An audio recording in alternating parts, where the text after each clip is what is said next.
你係咪嗰啲成日諗呢樣諗嗰樣嘅人呢？諗好黐咗線，有時都控制唔到，聽聽下人哋講嘢咧，就飄咗去諗其他嘢。我都唔想㗎。上一次我哋就講到南非功能神經學家 Jerome Lube 幫我哋整合咗2、3、4嘅外在表達、內在強項同埋焦點。今次到思考智慧嘅5、6、7嘞噃，你仲記唔記得呢？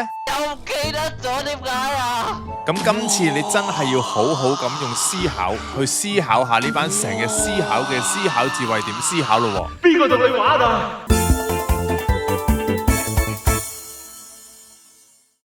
各位同學大家好啊，歡迎翻到嚟導師噏乜狗，我係你嘅導師阿康。思考智慧顧名思義，佢哋嘅外在表達就係諗樣啊。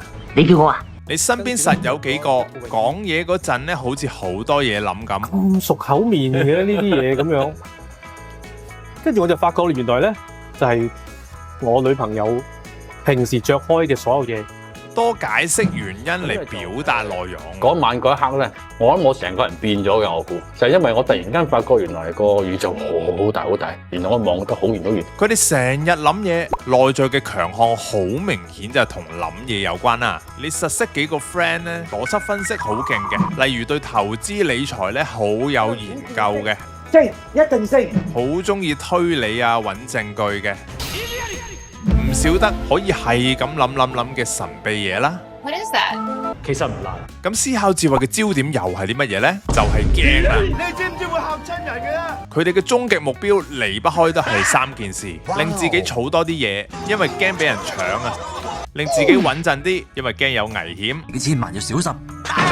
令自己開心啲，因為驚現實嘅痛苦。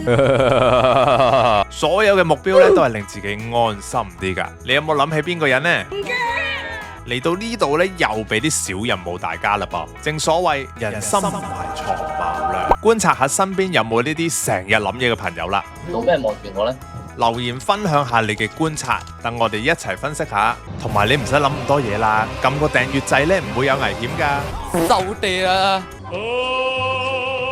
Jerome Lube 有提過思考智慧係似男性嘅特質㗎，但就唔係大隻嗰種喎。我作為一個男子漢，聽到呢番對白，好應該打到你爆光。主要係因為好多人都覺得男人係理性啲，而思考智慧呢都理性啲嘅，睇落似。你睇下你似乜嘢啊？